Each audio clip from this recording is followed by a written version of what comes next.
Far out in the dark, two dead stars circle each other for millions of years in silence. Then, in the final moments, gravity drives them into one of the most violent collisions in the universe. Space itself shakes. Heavy elements are forged. A new remnant is born from an instant of almost unimaginable force. If calm space documentaries help the mind slow down, please like the video and subscribe to the channel. Tonight's journey follows the merger of two neutron stars and what this collision reveals about matter, gravity, and the universe itself. Across the observable universe, galaxies drift in quiet motion, and most of their violence is hidden by distance. The merging of two dead stars, two neutron stars locked in a tightening orbit, does not announce itself for most of its life. It spends millions to billions of years as a dark binary, smaller than a solar system and far fainter than the glow of its host galaxy. From far away it is not seen as a pair. It is only part of the ordinary starlight and dust of a spiral arm, a faint component of an old stellar population in the elliptical galaxy, or a compact system wandering in a halo far from any bright disk. The universe supplies many places where such binaries can exist. They form inside galaxies of many kinds and ages. Some belong to regions that still make new stars, where massive stars die quickly and leave compact remnants behind. Others belong to older environments where star formation has slowed, and the binaries are the long-lived survivors of earlier epochs. The wide distribution of galaxies across the cosmic web means that mergers can occur in crowded clusters and in quieter field regions, in luminous galaxies and in faint dwarfs, and sometimes in intergalactic space after a binary is displaced from its birthplace. From the outside, the first fact is distance. The nearest large galaxies lie millions of light-years away. The most distant galaxies visible to modern telescopes lie billions of light-years away, seen as they are in an earlier cosmic time. Along this depth, the number of galaxies rises with volume, and the number of potential merging binaries rises with it. Every increase in range encloses far more galaxies and far more chances for a rare event to occur. This simple geometry shapes discovery. Nearby events are scarce because nearby space contains few galaxies. Farther events are more common in principle because the volume is larger, yet they are harder to detect because every signal weakens with distance. Two dead stars merging are therefore studied through messengers that cross that distance with minimal interference. Gravitational waves, ripples in space-time, travel outward from the system as the orbit shrinks. They are not blocked by dust and do not fade because of intervening clouds. Their amplitude does fall with distance. So a distant merger produces a weaker strain at Earth, but the waves preserve the timing and shape of the event. Light can also be produced, but light is optional. It depends on how matter is ejected and on whether a narrow jet is oriented so that it can be seen. In many cases, the first clear sign is the gravitational wave signal, and any light is found only by searching the sky after that moment. Even before any light is found, the waveform itself carries a distance scale. The changing frequency and phase encode how massive the objects are and how quickly the orbit tightens. The overall strength of the signal depends on distance and on orientation. A binary viewed more face-on appears louder than one viewed closer to edge-on at the same distance, because orientation is not known in advance. Distance estimates carry uncertainty. Even so, the waveform provides enough structure that a useful distance range can be inferred. These events act as standard sirens, distance indicators built into the physics of the signal rather than into a ladder of external calibrations. Location is inferred more roughly. A gravitational wave reaches separated detectors at slightly different times, and the small delays allow a broad region of sky to be identified, That region is rarely small. It can span wide patches and long arcs, because the wave is measured as a passing distortion rather than an image. The uncertainty is a practical part of the outer story. At cosmic distances, the event is detected as a signal in instruments, while its position on the sky remains a wide probability map. When electromagnetic light is present, that probability map can be narrowed. Optical and infrared surveys scan the localization region to find a new transient source, rising and fading over days. This transient is called a kilonova. When it can be linked to a particular galaxy, the galaxy provides a redshift, a measure of cosmic expansion along that line of sight. The merger is then placed into the expanding universe with both a distance estimate from the wave and a redshift from the host. This pairing turns one event into a calibrated point in cosmic history, even when the distance uncertainty remains broad. Most of the time, a single host is not guaranteed. Many galaxies can lie inside the localization region and within the distance range. Catalogues help, but catalogues become incomplete at large distances and in crowded fields. In such cases, the event is treated statistically. It is known to occur somewhere within a three-dimensional volume, and the properties of that volume shape expectations for the kinds of hosts and environments that are likely. This outer view also includes rates.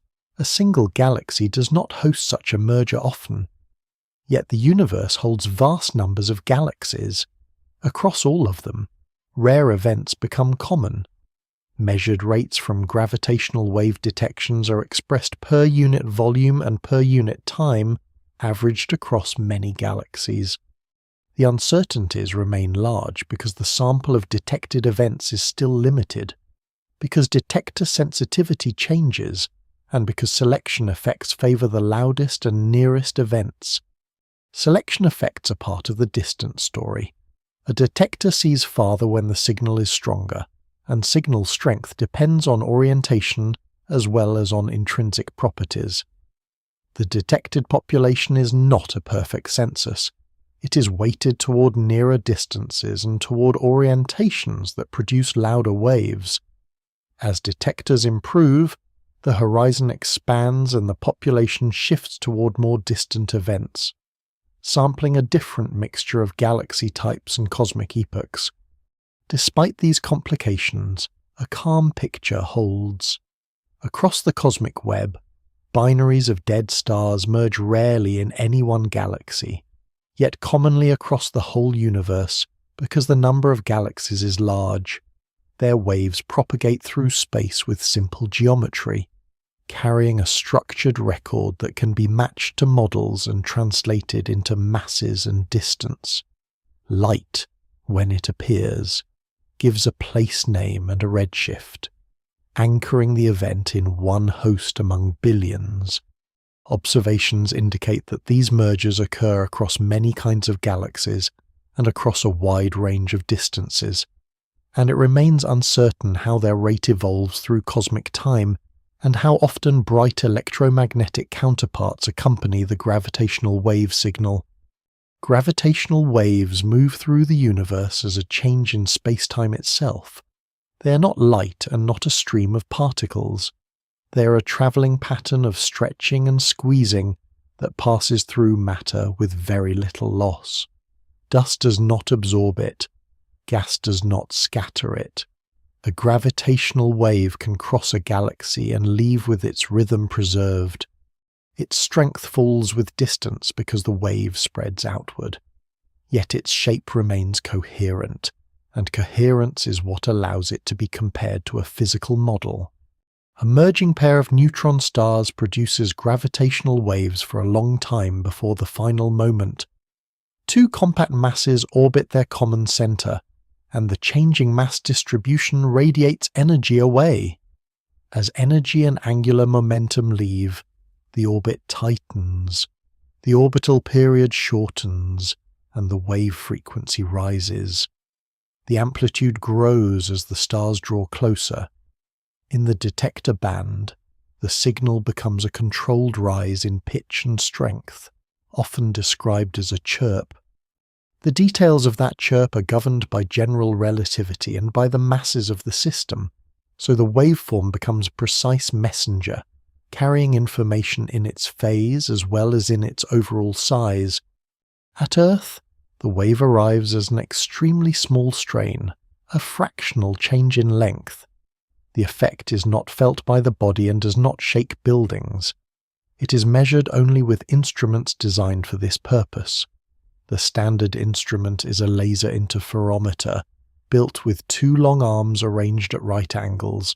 Laser light is split and sent down both arms, then reflected back and recombined.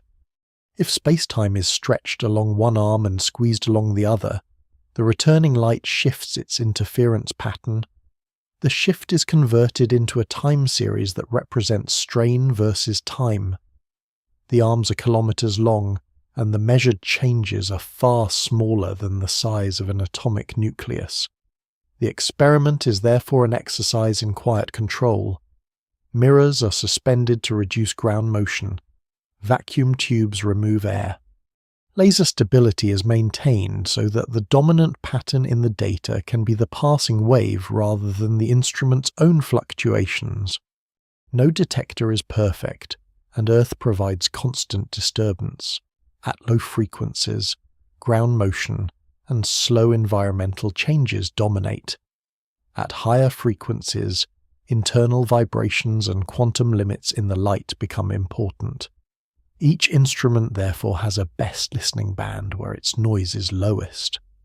For neutron star mergers, this band commonly spans from tens of hertz up to roughly a few thousand hertz. A signal becomes visible when the binary's chirp enters this band and grows above the noise. The earliest part of the inspiral can exist below the band, unheard by ground detectors, while the latest part becomes too brief and complex to describe with the simplest inspiral models used for first detection. Finding a signal inside noise requires disciplined comparison. The data stream is tested against predicted waveforms called templates. Each template corresponds to a set of masses and other parameters. When a real chirp is present, a matching template aligns with its phase over many cycles and produces a strong correlation that rises sharply near the moment of merger. Noise can also produce short correlations, but it is less likely to reproduce the full, coherent phase evolution. Confidence increases when the same chirp appears in more than one detector with consistent timing and compatible waveform shape. A network matters because a gravitational wave reaches separated sites at slightly different times. The delays are measured in milliseconds, consistent with a wavefront crossing Earth at the speed of light. These delays, combined with each detector's directional sensitivity, provide a localization region on the sky. The region is often large at first, spanning wide areas, because the measurement is a timing and amplitude inference rather than an image. As more detectors operate together, the sky region tightens, and the distance estimate improves. Even then, the outcome is usually a three-dimensional volume, a patch of sky with a range of likely distances. The waveform also encodes intrinsic properties of the source. The inspiral phase evolution is set most strongly by a particular combination of the two masses called the chirp mass. It is measured well because it governs how quickly the frequency climbs. The mass ratio and any spins introduce subtler changes that can be constrained when the signal is strong. The overall amplitude carries distance information, but distance is partly entangled with orientation. A system viewed more face-on appears louder than one viewed more edge-on at the same distance. Multiple detectors help by sampling different wave polarizations, reducing this degeneracy without removing it completely. Gravitational waves provide a clean time anchor for the event.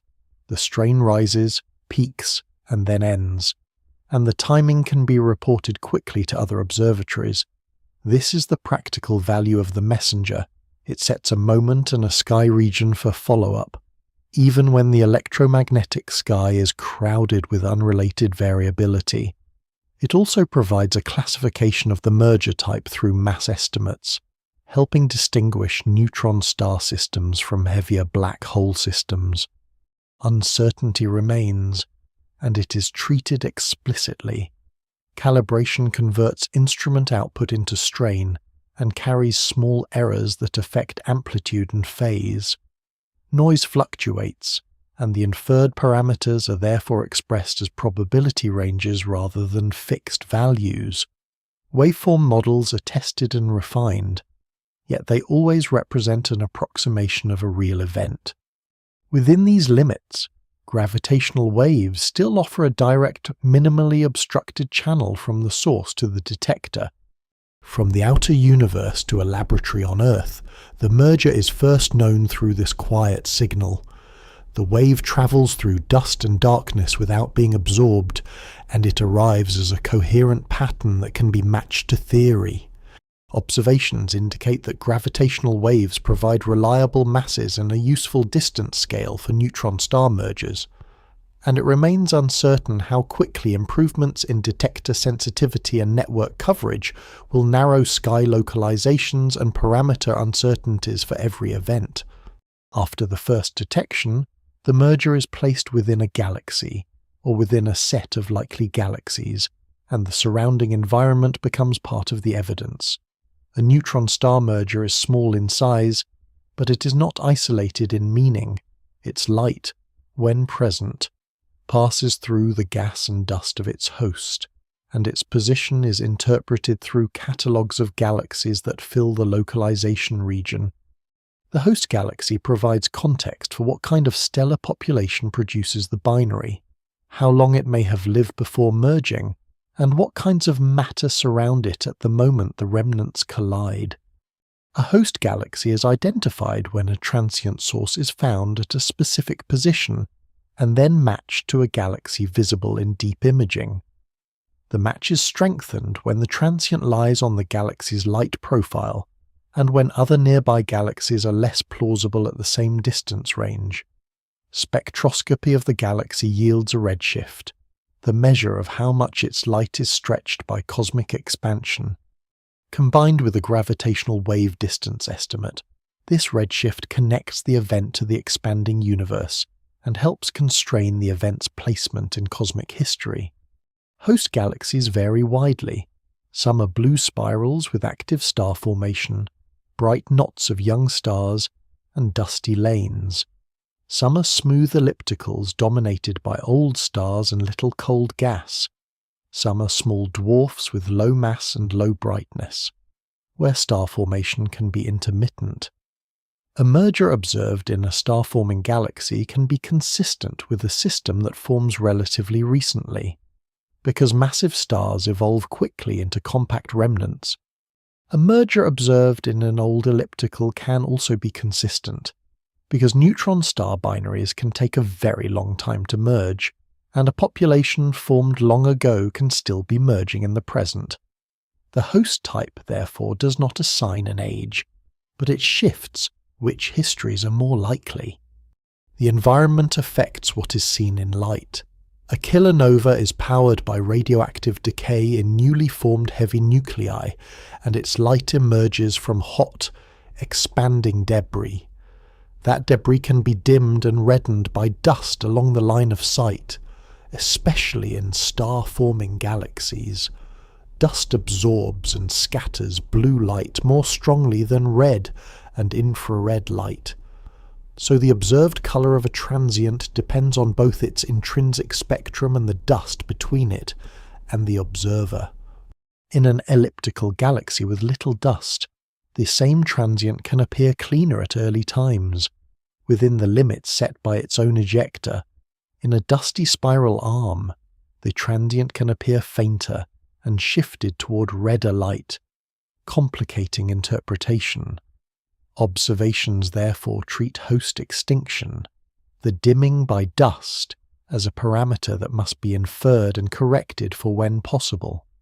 Gas around the merger also matters for emission after the initial peak.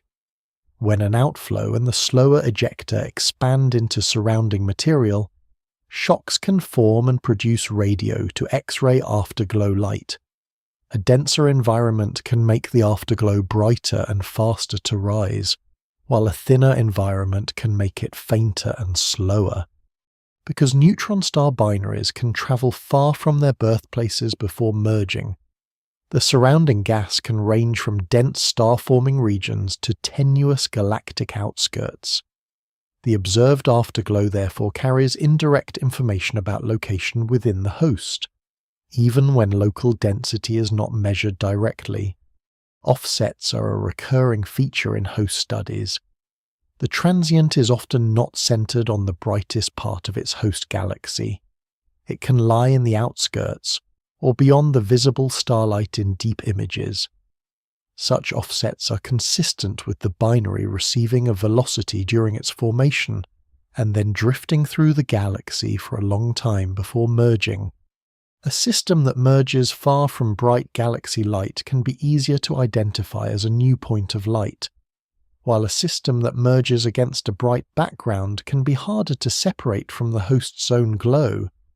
Host environments also inform the expected merger rate, star formation rate.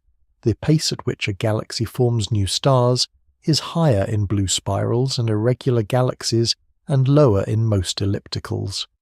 If mergers follow star formation with a range of delay times, then the cosmic merger rate reflects both present star formation and the accumulated past star formation of older populations.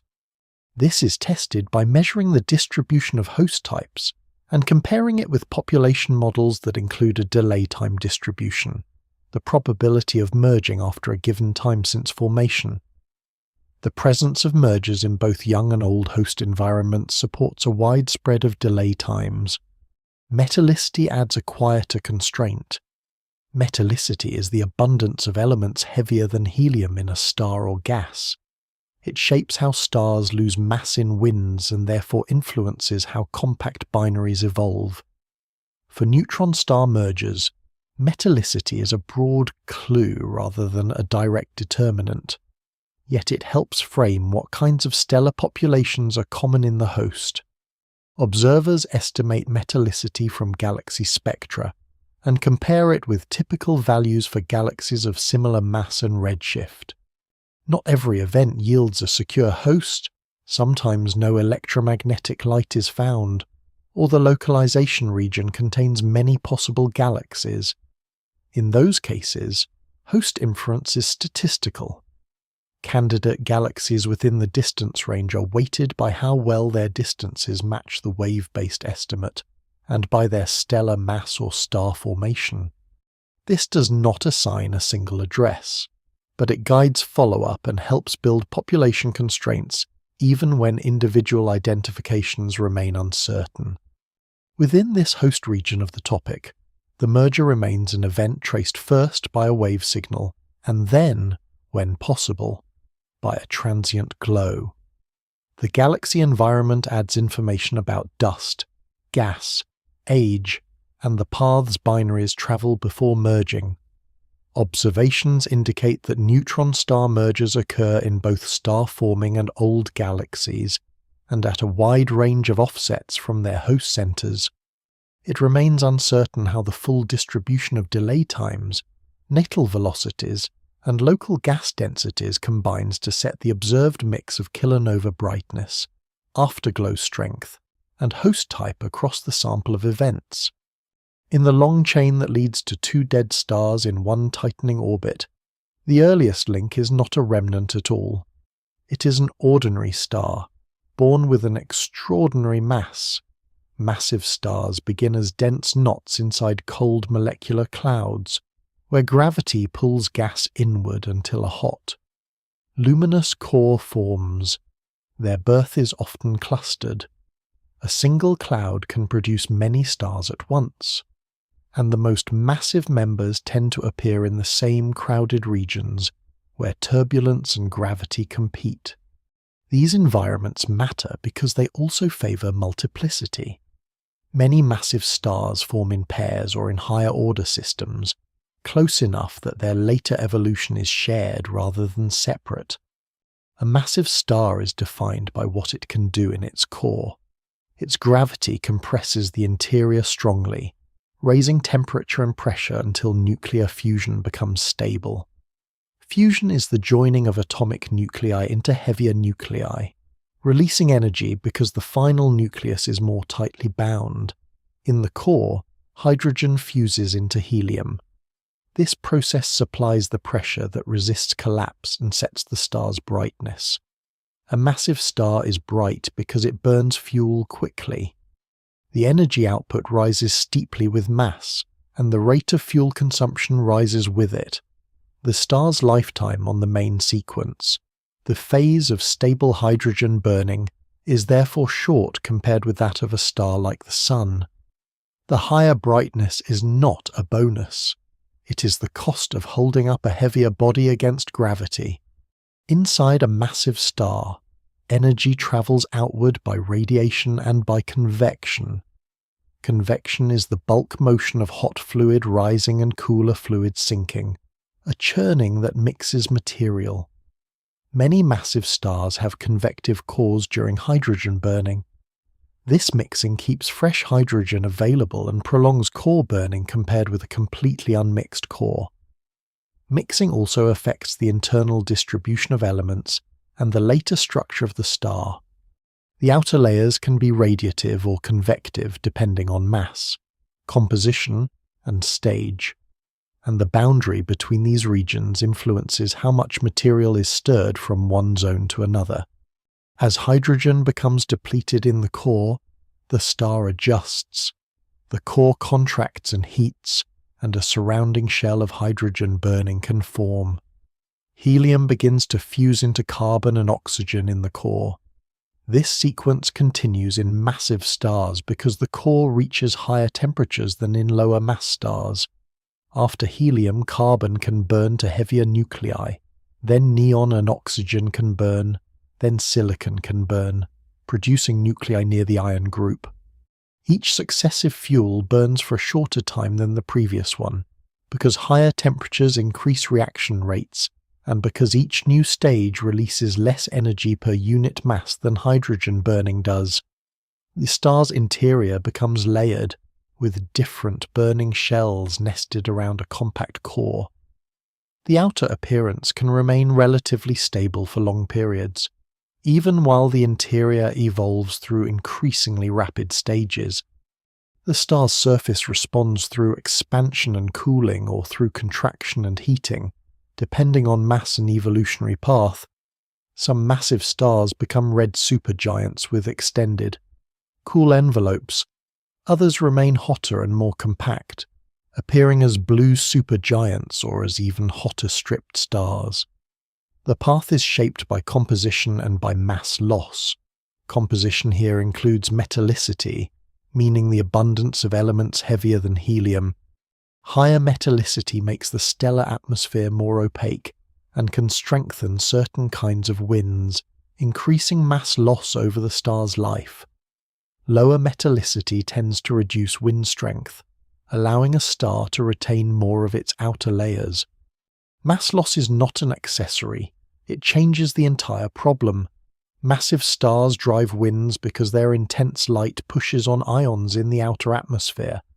The wind carries mass outward at high speed and removes angular momentum along with matter. Over time, this can peel away the hydrogen envelope and expose deeper layers enriched in helium and heavier elements. When a star is stripped enough, it can appear as a Wolf-Rayet star, with strong winds and a hot compact surface. The amount of stripping influences what kind of remnant can later form, and how much material remains available to interact with a companion in a binary. Rotation adds another steady influence. A rotating star is not perfectly spherical. It can be slightly flattened, and its interior can develop shear layers where different latitudes and depths rotate at different speeds. This differential rotation can drive mixing, bringing nuclear processed material outward and bringing fresh fuel inward. It also changes how angular momentum is stored in the core. the core's rotation rate later affects the behavior of the most compact stages, because the remnant inherits angular momentum from the pre-collapse core. Magnetic fields can couple different layers and transport angular momentum outward, reducing core spin in some cases. The balance between rotational mixing, magnetic braking, and mass loss shapes the internal profile that the star carries into its final stages. In binary systems, the story becomes more constrained. Two massive stars can form with separations small enough that their outer layers interact when one expands. The first major interaction is often mass transfer. Mass transfer occurs when one star's outer layers extend far enough that material is pulled toward the companion through the gravitational saddle point between them. This transfer can be stable, proceeding over many orbital cycles, or it can be unstable, proceeding rapidly and reshaping the orbit. Even without entering later complex stages, the basic effect is clear. Mass transfer changes both stars. The donor loses its envelope and becomes more compact and chemically exposed. The accretor gains mass and can be spun up by the incoming stream, changing its rotation and internal mixing. The orbit can widen or shrink depending on how mass and angular momentum move through the system. Because massive stars evolve quickly, the order of events matters.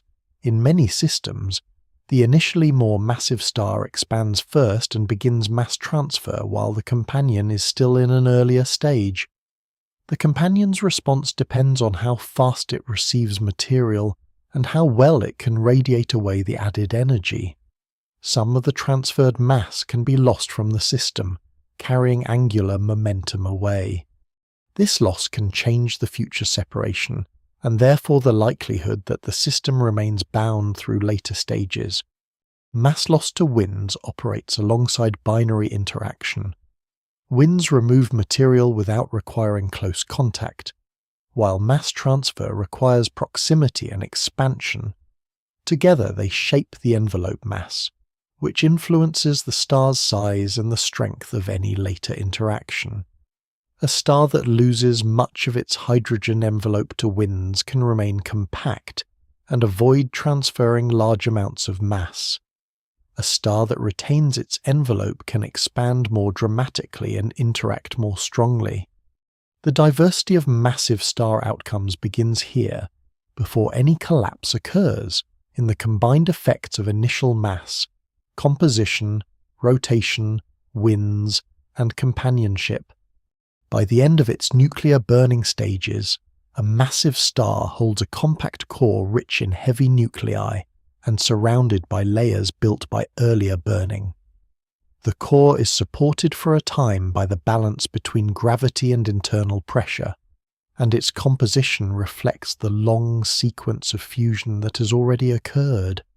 The star's outer layers can be thick and extended or thin and stripped, depending on how much mass has been lost and how much has been exchanged with a companion. Observations indicate that many massive stars live and evolve in binaries where mass loss and mass transfer shape their final structure, and it remains uncertain how rotation, magnetic transport, and mixing combine in detail to set the exact core properties that each star carries forward into its final transition. When a massive star reaches the end of its fuel sequence, the change is not gradual. The core is no longer powered by fusion that can replace the energy it loses, and it cannot find a new, long-lived fuel stage that restores stable support. The innermost region becomes a compact assembly of heavy nuclei and electrons, with pressure supplied by a combination of thermal motion and a quantum effect called degeneracy, where electrons resist being squeezed into the same states. This support is strong, but it has a limit. As the core grows and cools, and as electron capture and other reactions reduce the number of electrons available to provide pressure, gravity gains the advantage. Collapse begins in the center and propagates outward as the core falls inward. The infall speeds rise rapidly, the density climbs until matter reaches nuclear density, where the repulsive part of the strong nuclear force becomes important and resists further compression. At this point, the innermost core can rebound, sending a shock wave outward into the still infalling material above it. The shock is born strong, but it is not automatically successful. As it moves outward, it loses energy by breaking apart heavy nuclei into lighter particles, and it is drained by neutrinos that stream outward from the hot, dense interior. The shock can stall, becoming a standing boundary where infalling matter piles up. The path from stall to explosion depends on energy transfer in a region just above the forming remnant. Neutrinos are produced in immense numbers as the core compresses and heats, and as electrons and protons convert into neutrons and neutrinos. Most neutrinos escape, carrying away the bulk of the gravitational binding energy released by collapse. A small fraction interact with matter behind the stalled shock, depositing enough energy to revive it in the leading theoretical picture for many core collapse supernovae. Convection and turbulence in this region can make the heating more efficient by keeping matter in the heating zone longer. In some cases, rapid rotation and magnetic fields can contribute by channeling energy and shaping outflows, though this appears to be more relevant for a subset of explosions rather than for every event. When the shock is revived, the star's outer layers are driven outward. The explosion is not perfectly spherical. It is a messy release through a star that is already layered and often already disturbed by convection and rotation. As the ejecta expand, they cool and become transparent, and light emerges over days and weeks. The details of the light curve depend on the mass and composition of the ejected layers and on any radioactive nuclei mixed into them. Yet for the formation of compact remnants, the most important outcome is that a large part of the star's envelope is removed and a compact core is left behind. In many cases, the remnant is a neutron star. A neutron star is an object with a mass comparable to the Sun compressed into a sphere about the size of a city. Its interior is dominated by neutrons, with a crust of nuclei and electrons and a core whose detailed composition remains uncertain at the highest densities. The newborn neutron star is hot, lepton-rich, and rapidly evolving, cooling by neutrino emission over seconds to minutes and then cooling more slowly over longer times. It can be born spinning and magnetized, and it can later appear as a pulsar if its magnetic axis and spin axis are misaligned in a way that beams radio emission toward distant observers. In other cases, the remnant becomes black hole. This can occur when the collapsing core is massive enough that no stable neutron star configuration exists for the final mass, or when a neutron star forms briefly and then gains mass from fallback. Fallback is the return of some ejected material that does not reach escape speed. It can fall back onto the remnant minutes to hours after the initial explosion, adding mass and in some cases pushing the remnant over the stability limit. The amount of fallback depends on explosion energy, envelope binding, and the structure of the progenitor star. A special subset of collapses may proceed through electron capture supernova, where an oxygen neon-magnesium core collapses after electron captures reduce pressure support. These events are expected to be relatively prompt, and may produce less energetic explosions and smaller kicks in some models, though the full range remains uncertain. What matters for binary survival is that different collapse channels can remove different amounts of mass and can impart different recoil speeds. The binary orbit responds to supernova through two coupled changes. The first is the sudden loss of mass. Before collapse, the two stars orbit a common center of mass set by their masses. If one star loses a large fraction of its mass in an instant compared with the orbital period, the gravitational pull binding the orbit weakens. Even if the explosion is perfectly symmetric, the orbit can widen and become more eccentric, and in some cases the pair can become unbound. This is sometimes described as a mass loss kick, not because the remnant is pushed by asymmetry, but because the orbit itself is jolted by a rapid reduction in central mass. The second change is a natal kick, a true recoil of the newborn neutron star. Observations of pulsar motions indicate that many neutron stars are born with substantial velocities relative to their surroundings, often hundreds of kilometers per second. These speeds imply that the explosion and the neutrino emission are not perfectly symmetric. If more momentum leaves in one direction, the remnant must recoil in the opposite direction. Asymmetries can arise from instabilities in the stalled shock region, from uneven neutrino heating, and from uneven ejection of mass. The kick direction is effectively random with respect to the pre-supernova orbital motion, so its effect on the binary can vary widely. If the kick happens to point in a direction that partially cancels the orbital speed, the system can remain bound even when mass loss is large. If the kick adds to the orbital speed or points in a disruptive direction, it can unbind the pair. The outcome depends on pre-explosion separation, the masses, the amount of mass lost, and the kick magnitude and direction. Surviving systems often emerge with highly eccentric orbits and with new systemic velocities. The binary as a whole can be launched through its galaxy as a runaway system, drifting far from its birthplace over millions to billions of years. This drift helps explain why mergers can occur in galaxy outskirts, or even beyond the visible edge of a host. For systems that are destined to become double neutron stars, the process must occur twice. The first supernova creates the first neutron star and tests whether the binary remains intact.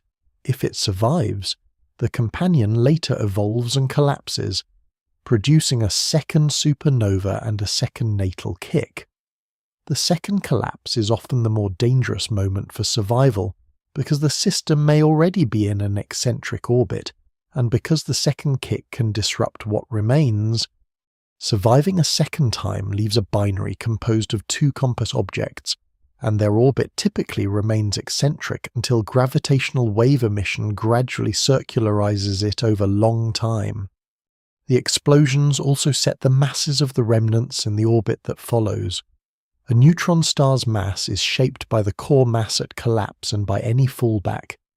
The orbit is shaped by how much mass is lost and by the vector sum of orbital motion and natal kick. The distribution of these outcomes across many systems is inferred from the observed population of the neutron stars in binaries and from the properties of double neutron star systems in the Milky Way. Observations indicate that natal kicks are often substantial and that they play a central role in determining which binaries survive to become compact pairs. It remains uncertain how the kick distribution depends on progenitor structure, explosion mechanism, and collapse channel, and how often low kick pathways contribute to the population of merging neutron star binaries. Within this region, the merger story passes through an exacting filter. Many massive binaries never survive even the first collapse. Many that survive once do not survive twice. Those that remain bound carry the imprint of violent asymmetry in their eccentric orbits and their high space velocities, leaving behind the compact pairs that can later merge. After two core collapses, a surviving system is no longer a pair of ordinary stars. It is a compact binary, often two neutron stars. For long spans it emits little light, yet it holds the entire future merger in its orbit. This middle state is built not only by the supernovae, but by earlier phases in which one star overfills its outer layers and shares mass and angular momentum with the other. The key requirement is shrinkage. Many massive pairs begin too wide to merge within the age of the universe. Their separation must be reduced, sometimes drastically, while the system still remains bound. A main pathway in many models is the common envelope phase. A common envelope begins when one star expands and transfers mass so rapidly that the flow becomes unstable. Gas does not settle calmly onto the companion. It engulfs both objects, forming a shared envelope around the donor's core and the companion. Inside this envelope, the two dense centers orbit through gas rather than through near vacuum. Drag converts orbital energy into heat and motion in the envelope and can drive spiral shocks in the gas. The orbit contracts quickly compared with nuclear timescales. If enough energy is deposited, the envelope can be expelled, leaving a tight binary made of a stripped core and a companion. If not, the two cores merge inside the shroud and the pathway to a double neutron star ends there. This outcome is not guaranteed. Some systems merge inside the envelope and never produce a compact pair. Others eject the envelope and survive with separations far smaller than before, sometimes short enough that later evolution proceeds in a close, repeated interaction. The result depends on the envelope structure, on how efficiently orbital energy couples to it, and on how rapidly the gas can escape. Observations of post-common envelope binaries in the broader stellar population show that envelope ejection can occur. Yet the detailed efficiency remains uncertain, and this uncertainty strongly affects predicted merger rates. Stable mass transfer can also shape the path. When transfer proceeds more gently, gas streams through the gravitational saddle point between the stars and forms an accretion flow around the companion. The donor is stripped and becomes more compact, often leaving a helium-rich core. The orbit changes as mass and angular momentum move. In some cases it widens, in others it shrinks. Especially when mass is lost from the system in winds or outflows. These exchanges determine how much envelope remains when the second collapse occurs, and therefore how much mass is suddenly removed in the second explosion. After the first supernova, the firstborn neutron star can pass through an accretion phase while its companion is still evolving. Matter falling onto the neutron star brings angular momentum and can spin it up. This process is called recycling. The result can be a rapidly rotating pulsar that remains detectable for a long time, providing a stable clock that allows the orbit to be measured with high precision. Recycling is not only an observational detail, it is a sign that mass transfer occurs between the two supernovae in at least some systems, and that the orbit and component masses are shaped by that transfer. As the companion is stripped, it becomes a compact helium star. It can lose additional mass through winds and can expand again late in its evolution. If it expands enough, it can trigger another episode of mass transfer onto the neutron star. In the tightest cases, this final stripping can leave an ultra-strip progenitor, a star with very little outer material remaining.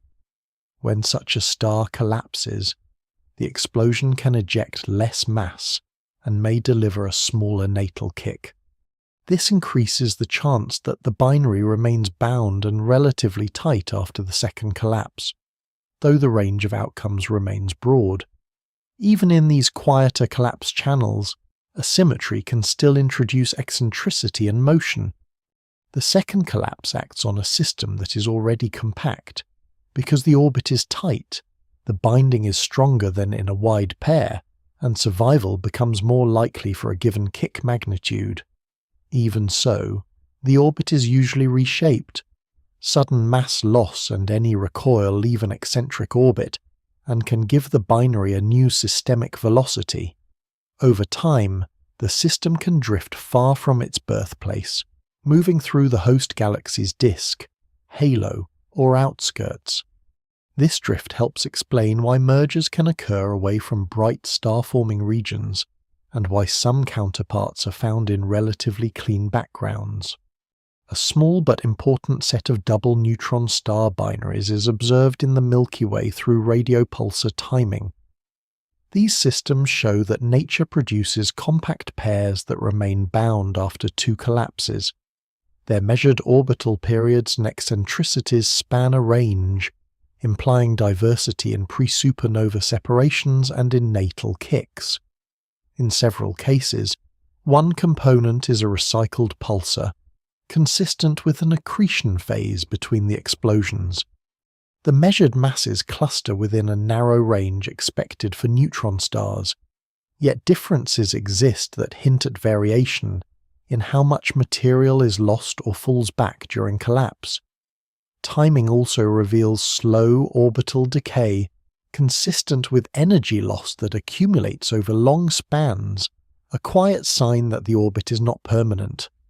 Once the second neutron star forms, the binary enters a long, quiet era, unless one object beams radio emission toward Earth. The pair is effectively dark. The orbit is still large compared with the sizes of the stars themselves, and the final collision remains far away in time, yet the system already loses energy. Gravitational waves carry energy and angular momentum outward, slowly shrinking the orbit and reducing eccentricity. This loss is gentle at first and accelerates as the separation decreases, turning the orbit into a gradual inward drift that cannot be stopped by ordinary matter. In this region of the story, the merger is prepared by contact without collision, by envelopes shared and expelled, by steady streams of gas that spin up a neutron star, and by a second collapse that leaves two dead stars in a bound dance. Observations indicate that such binaries exist, and that their properties match formation pathways involving mass transfer and, in many cases, common envelope evolution. It remains uncertain how envelope ejection efficiency, mass loss, and natal kicks combine to set the true number of systems that survive to merge. A compact binary holds its future in the slow bookkeeping of gravity. Once two neutron stars remain bound, their orbit is not a permanent clockwork. It leaks energy in a form that does not require matter to be thrown off or light to be emitted. The system radiates gravitational waves, and those waves carry away both energy and angular momentum. The loss is small from one orbit to the next, yet it is steady, and over long spans it reshapes the orbit in one direction only. The physical reason is rooted in how gravity communicates change. A single isolated mass does not radiate gravitational waves simply by existing. A perfectly symmetric system does not radiate by remaining symmetric.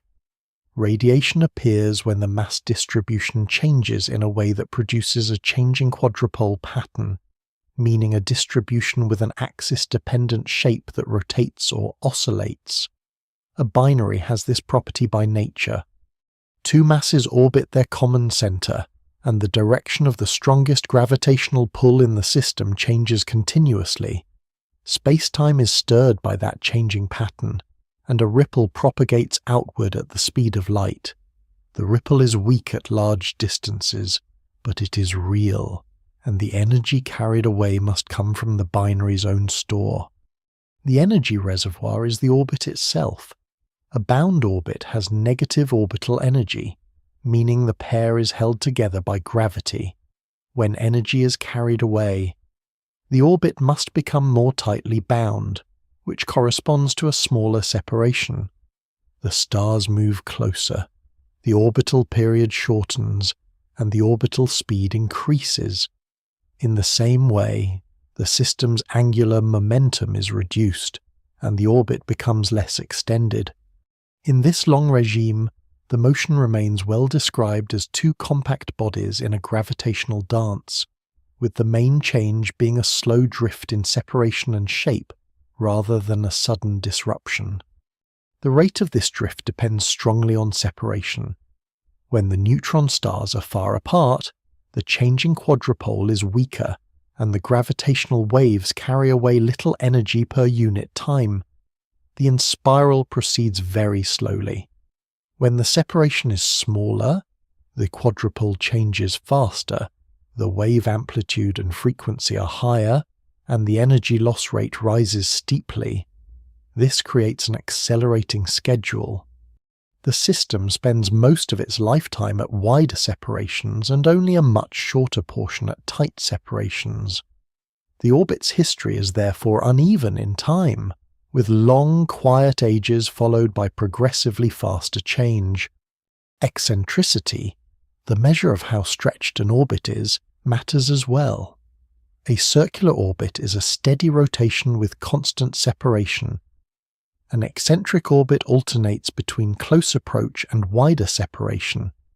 Gravitational radiation is strongest near close approach, because the stars move fastest and the separation is smallest. An eccentric binary therefore loses energy preferentially at its closest passages. This tends to reduce eccentricity over time, because the repeated strong losses at close approach shrink the orbit and also smooth the difference between near and far parts of the path. The outcome is gradual circularization. The orbit becomes rounder as it shrinks, even if it begins with substantial elongation after a supernova kick. Circularization is not instantaneous. It is a cumulative effect. Over many orbits, energy is removed most efficiently from the phases of motion that contribute most to the high-frequency, high-amplitude part of the quadrupole change. The orbit's shape slowly relaxes toward a form where the separation varies less, and the gravitational wave emission becomes more regular. In this way, the system forgets some of the violence of its birth, smoothing the orbital imprint of asymmetric explosions into a more uniform inward spiral. The inspiral can be described in terms of timescale. A wide compact binary can persist for hundreds of millions or billions of years before its orbit shrinks to the point where the final phases begin. The precise timescale depends on the masses, on the starting separation, and on the eccentricity. Because the energy loss rises so sharply as separation decreases, a modest difference in initial separation can produce a large difference in merger time. Two systems with similar component masses and similar eccentricities can have very different lifetimes if one is only slightly tighter at the end of its formation path. This sensitivity makes population predictions difficult and makes the common envelope stage, which sets the post-envelope separation, especially influential in rate estimates. The gravitational waves themselves carry a frequency linked to the orbital frequency. For a near-circular orbit, the dominant gravitational wave frequency is about twice the orbital frequency, because the quadrupole pattern repeats twice per orbit. As the orbit shrinks and the orbital frequency increases, the wave frequency increases as well. In the long early part of the inspiral, this frequency can be far below the band of ground-based detectors, meaning the system radiates in a range that is not easily measured from Earth's surface. The wave is still present, still carrying energy away, and still shaping the orbit. It simply lies in a quiet, low-frequency regime that is difficult to observe directly with current instruments. Over time, as the orbit tightens, the frequency rises, and the system's radiation moves into bands where detection becomes possible, though the pathway from one band to another is part of the same continuous, slow, physical process. The inspiral also carries a clean dependence on mass. Heavier neutron stars produce stronger gravitational fields and a stronger changing quadrupole for a given separation. This increases the radiation power and shortens the inspiral timescale. Yet neutron star masses do not vary across orders of magnitude. They cluster within a relatively narrow range compared with the wide range of black hole masses. This means that, for neutron star binaries, separation and eccentricity often dominate the lifetime differences more than mass does, even though mass remains important for the detailed waveform and for the exact rate of energy loss at each orbital size. The long inspiral is also a region where the neutron stars remain intact as compact objects. They are held far enough apart that they do not exchange matter, and do not directly disturb one another with strong tides in most of this time. Their internal structure still matters in a broad sense, because their compactness influences the gravitational field. But in the slow in-spiral stage, the motion is dominated by orbital dynamics rather than by deformation. The orbit behaves like a clean gravitational system, modified gently by the steady radiation of gravitational waves. Even when electromagnetic light is absent, the inspiral leaves measurable consequences in the population of binaries. In the Milky Way, pulsar timing provides a precise clock for some systems. Timing measures the orbital period and its slow change. In the most favourable cases, the measured decay matches the rate expected from gravitational wave emission within general relativity. This is not a glimpse of the waves themselves as a passing transient. It is an indirect measurement of their long-term energy loss, written into the gradual shortening of an orbit. The match provides confidence that the inspiral mechanism is not speculative and not dependent on special conditions. It is a universal channel of orbital decay for compact binaries. The spiral inward also shapes where mergers occur. A system that forms tight enough to merge quickly will not travel as far from its birthplace before the end, while a system that takes billions of years can drift far through its host galaxy and even leave it, depending on its systemic velocity and the galaxy's gravitational pull. The inspiral time therefore links the small scale of orbital separation to the large scale of host offsets and environments. This link is not deterministic, because kicks and galaxy potentials vary, but it creates a broad relationship between how long a system lives and where it is likely to be found when it finally merges. In this region of the story, the merger is not yet a collision. It is a long, lawful decay driven by radiation that carries energy away without touching intervening matter. The orbit shrinks and becomes rounder. The wave frequency rises slowly over immense spans, and the system's future is set by how close it is left after the last episode of stellar interaction and collapse. Observations indicate that the measured orbital decay of known compact binaries is consistent with gravitational wave emission, and that this mechanism naturally leads to inspiral over time. It remains uncertain how the full distribution of post-formation separations and eccentricities is set across the cosmic population, and therefore how the true range of inspiral lifetimes shapes the observed mix of host environments and merger rates. In the final minutes of a neutron star binary, distance becomes small enough that gravity no longer acts only on the orbit. It begins to act on the shape of each star. A neutron star is compact, with a diameter of only a few tens of kilometers, yet it carries a mass comparable to the Sun. In the long inspiral, the stars behave almost like points. In the last approach, each star feels the other as a tide, a gradient in gravity that pulls more strongly on the near side than on the far side. The orbit is now fast enough that the gravitational wave frequency climbs through hundreds of hertz and toward a few kilohertz. The change is measured as a rapid rise in pitch, but the physical meaning is simple. The stars circle more quickly, and the separation shrinks noticeably from 1 second to the next. The waveform remains a precise record of this evolution, yet it begins to carry extra structure. The timing of the wave peak shifts slightly from what would be expected if both bodies were perfectly rigid points. That shift is the signature of tides. Tidal deformation is a gradual reshaping of each star into a slightly elongated form. The elongation points roughly toward the companion, creating a bulge. The size of the bulge depends on how easily the star compresses and reshapes at extreme density.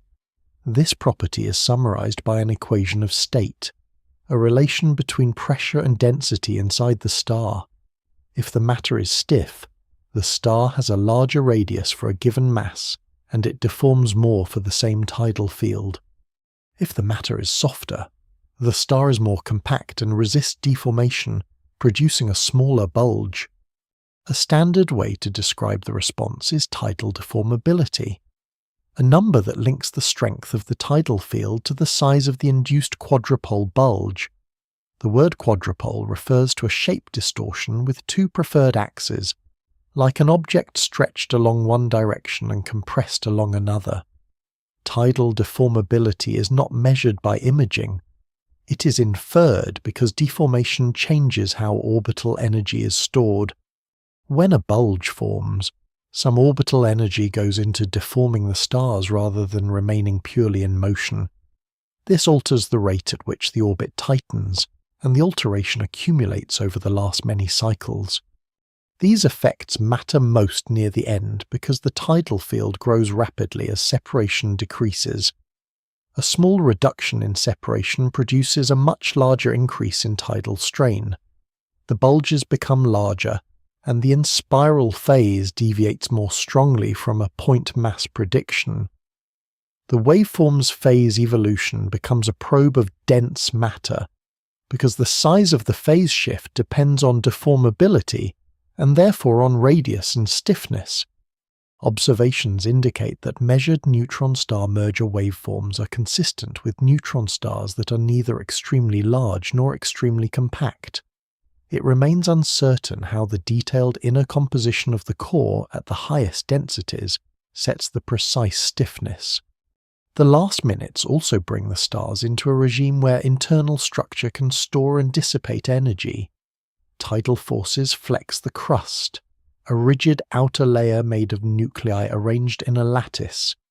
Beneath the crust, much of the interior is expected to behave as a superfluid, meaning it can flow with very low viscosity. The crust can support shear stress up to a limit. When stress exceeds that limit, the crust can yield. Yielding can release heat and can rearrange magnetic field anchors. But the total energy involved is small compared with the orbital energy that gravity is converting into radiation. The dominant observable effect remains the waveform phase, while internal heating remains a secondary process whose direct visibility is uncertain. Mass ratio adds another controlled variation. When the masses are unequal, the heavier star raises a stronger tide on the lighter one. The lighter star deforms more, and the tidal imprint on the waveform can increase.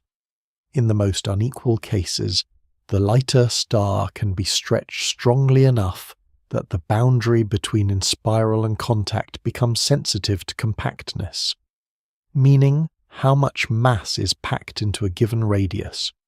If both stars are very compact, they remain intact almost until the surfaces meet. If one star is less compact, deformation can become pronounced earlier. These differences are subtle in time, but they matter because the last handful of cycles in band are the ones most sensitive to finite size. Relativistic gravity deepens throughout this stage. Orbital speeds reach a substantial fraction of the speed of light. Time runs differently close to the stars than far away, and the curvature of space-time becomes stronger. The waveform reflects this naturally because it is modelled in general relativity and matched to data. The last cycles, therefore, are not simply faster versions of earlier ones. They are a region where strong gravity and finite size response blend into one evolving signal. The approach also brings the stars into contact between their surrounding magnetic fields. Neutron stars can carry strong magnetic fields, and the field lines extend outward into a magnetosphere. Far from contact, magnetism has little influence on the orbit because gravity dominates. Near contact, the magnetospheres overlap and can reconnect, changing field geometry and accelerating particles. Models indicate that this interaction could produce brief electromagnetic activity. Observations indicate that any such signal is difficult to confirm and may vary widely with field strength and orientation. Even in the final minutes, the system remains an in-spiral. The stars are still distinct objects. Their surfaces are not yet exchanging bulk matter in a sustained way. The main change is that the orbit is no longer separable from the bodies. Tidal bulges rise. The crust is strained. The gravitational wave phase carries information about radii and stiffness that is absent at wider separation. The event remains quiet in description because it is governed by steady laws, even as the energy scale is immense. The final minutes do not yet require a description of impact and ejection. They require attention to deformation and to the way dense matter responds when gravity pulls on it unevenly, and to the way that response is written into the last coherent cycles of the wave. At the end of the inspiral, the separation shrinks to the point where the stars can no longer remain distinct in motion alone. Their surfaces approach, and the tidal bulges that have been rising now touch. The orbit is still moving at immense speed, but the last part of the approach is no longer a clean path of two bodies circling. The bodies begin to share matter, and the system becomes a single, violently evolving mass of dense fluid. The first contact is not a clean collision between hard shells. A neutron star has a solid crust, yet most of its volume behaves as an extremely dense fluid under the conditions of merger. When the stars meet, the outer layers shear past one another and are compressed. Pressure rises abruptly in the contact region. A shock forms where material is forced to decelerate and heat. The shock is not a simple front. It wraps and folds as the two stars continue to rotate around their common center, turning the first touch into a short-lived ring of compression that is renewed each time dense streams collide. The gravitational wave signal reflects this transition. The coherent inspiral chirp reaches its highest frequency. Then the waveform changes character. Instead of a smooth rise governed mainly by orbital motion, the signal becomes sensitive to the internal oscillations of the merged object and to how quickly the system settles into a new configuration. The exact form depends on whether the merged core remains a neutron star for a time or collapses promptly to a black hole. This branching is one of the central uncertainties because it depends on the unknown equation of state at the highest densities and on the total mass of the system. In the moment of merger, angular momentum is the guiding quantity. The binary carries a large store of angular momentum from orbital motion. When the stars merge, that angular momentum does not vanish. It must be redistributed. Some remains in the core, keeping it rapidly rotating. Some is carried outward by spiral arms of dense matter that fling material into elongated tidal tails. Some is transported by fluid turbulence and magnetic stresses that grow rapidly as fields are wound and amplified by differential rotation. The system becomes a laboratory for extreme transport, where dense matter flows and twists under gravity, and where small changes in how angular momentum moves can decide whether the center collapses. Dynamical ejection begins during these first moments. Material can be thrown out by tides when the stars are unequal in mass, because the lighter star is stretched and stripped more strongly. The stripped matter forms tails that sweep outward in the orbital plane. Another component is shock-driven, where streams collide and heat is intense. Pressure can launch matter outward in broader angles, including regions above and below the orbital plane. The ejected material is neutron-rich, but its exact composition depends on how much it is heated and how long it remains close enough to the merged core for neutrinos to alter its neutron to proton balance. Neutrinos flood outward from the hot remnant, and in the densest regions they interact often enough to change the chemical state. In the fastest ejected parts, the interaction time is short, so the matter can remain extremely neutron-rich. In slower ejecta, neutrino exposure can be greater and can shift the balance. The merger remnant, in the cases where it does not collapse at once, is often described as a hypermassive neutron star. This is a neutron star with a mass that exceeds what a non-rotating neutron star can support, held up temporarily by rapid rotation and by thermal pressure from shock heating. Its shape is not spherical. It can be flattened by rotation, and it can display strong non-axis symmetric structure, meaning it can form a bar-like distortion that rotates and radiates gravitational waves. Inside, the fluid is turbulent.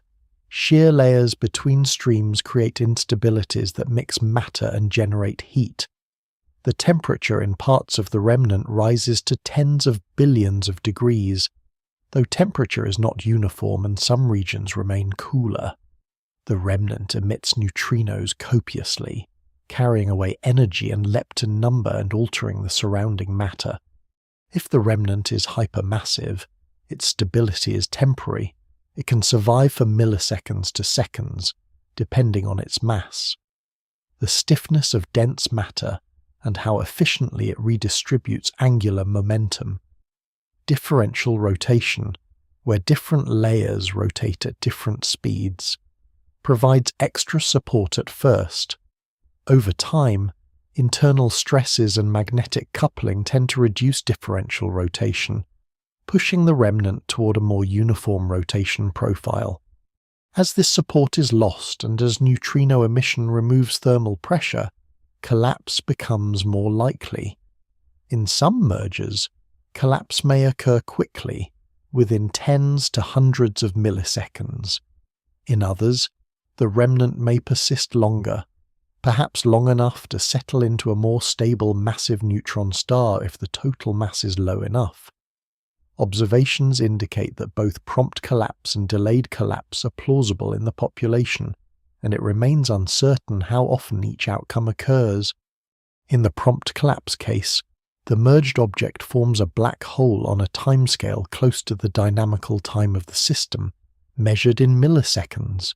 The core density rises, an event horizon forms, and matter that cannot remain on stable orbits falls inward.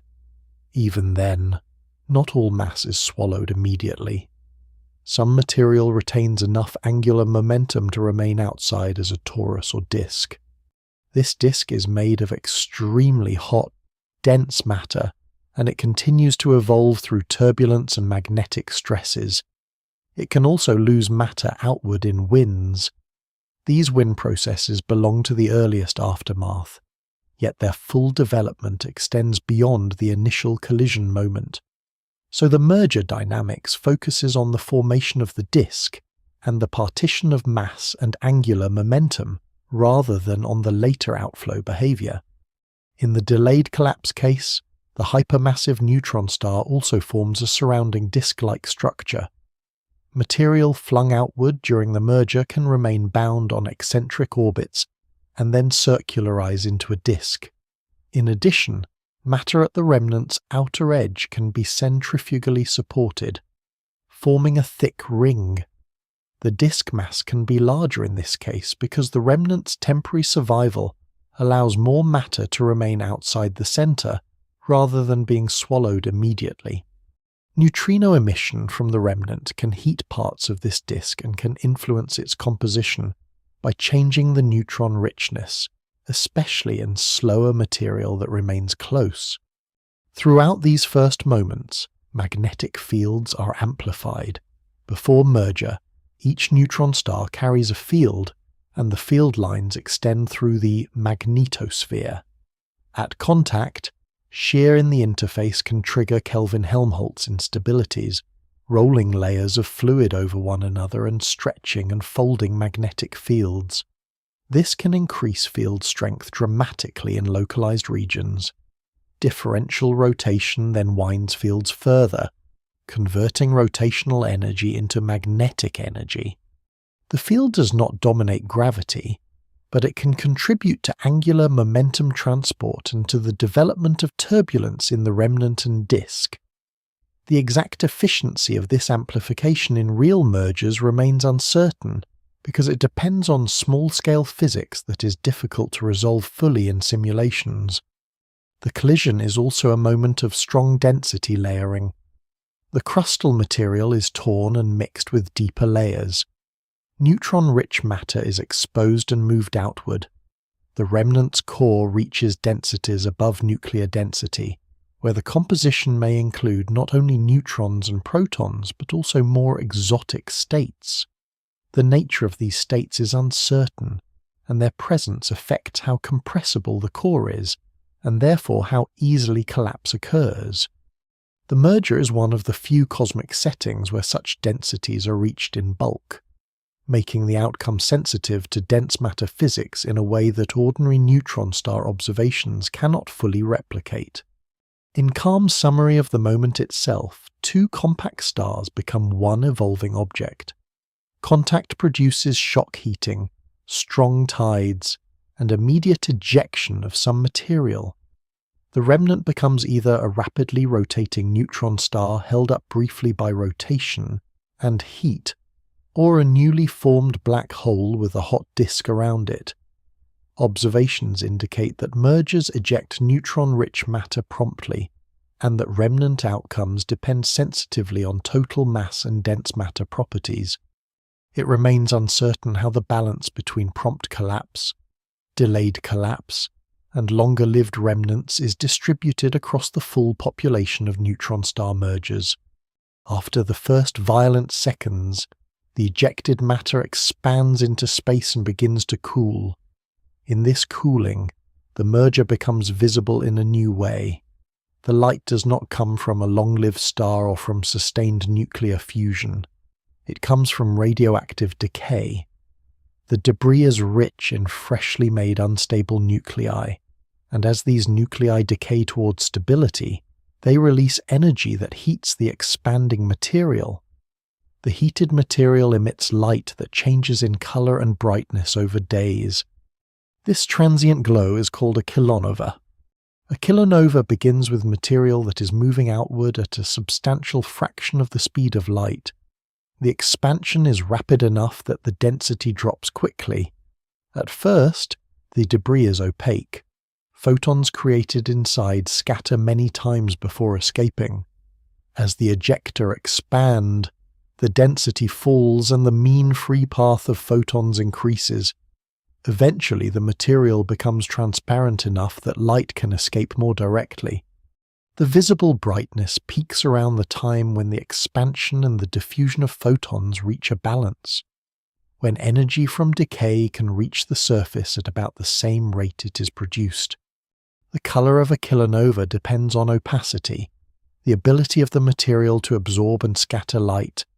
In merger ejecta, opacity is strongly influenced by the presence of lanthanides, a group of heavy elements with complex electron structures. These elements have many atomic transitions that can absorb photons across a wide range of wavelengths, especially in the optical. High lanthanide abundance increases opacity, trapping optical photons longer and shifting emission toward infrared. Lower lanthanide abundance yields lower opacity, allowing brighter and bluer emission earlier. The ejecta are not chemically uniform. Some components are launched in tidal tails and remain extremely neutron-rich. This material tends to produce heavy nuclei efficiently through rapid neutron capture. Rapid neutron capture is a process where nuclei absorb neutrons faster than they can decay, building up very heavy, neutron-rich isotopes that later decay back towards stability. This pathway is called the R process.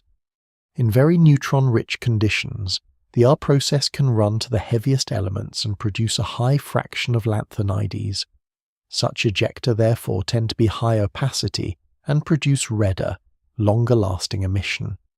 Other components are shock-heated and exposed to intense neutrino flux from the remnant. Neutrinos can convert neutrons into protons, changing the electron fraction, a measure of the relative number of protons in the matter. Higher electron fraction reduces the ability of the R process to reach the lanthanides. The resulting composition can be lighter, with fewer lanthanides and lower opacity. This component can produce a bluer, earlier peak. In many models, The overall kilonova is a combination of at least two broad components, a faster, bluer one, and a slower, redder one. Though the exact mix depends on the remnant's lifetime, the mass ratio, and the details of neutrino irradiation and disk winds. The light curve is also a measure of ejector mass. More ejected mass holds more radioactive heating power and more material to radiate, tending to produce a brighter event, though brightness is also limited by opacity and by how quickly photons can escape. Velocity affects the time scale. Faster ejecta expand and thin sooner, allowing earlier light escape, while slower ejecta remain dense longer, delaying the peak and extending the emission.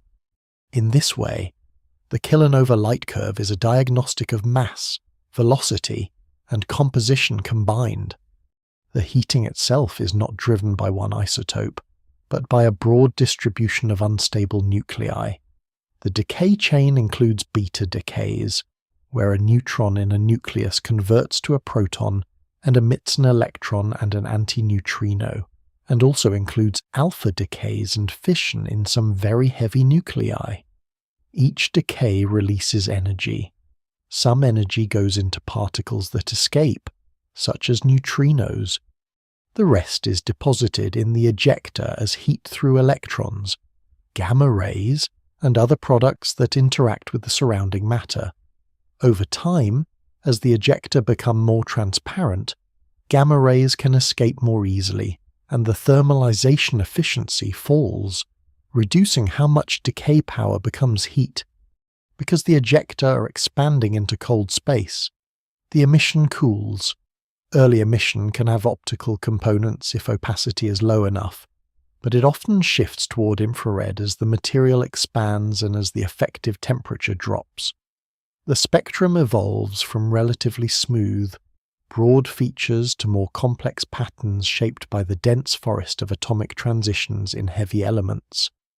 These spectra are difficult to interpret because the atomic data for many heavy R process elements are incomplete, and because the ejecta are moving at high speed, which broadens spectral features.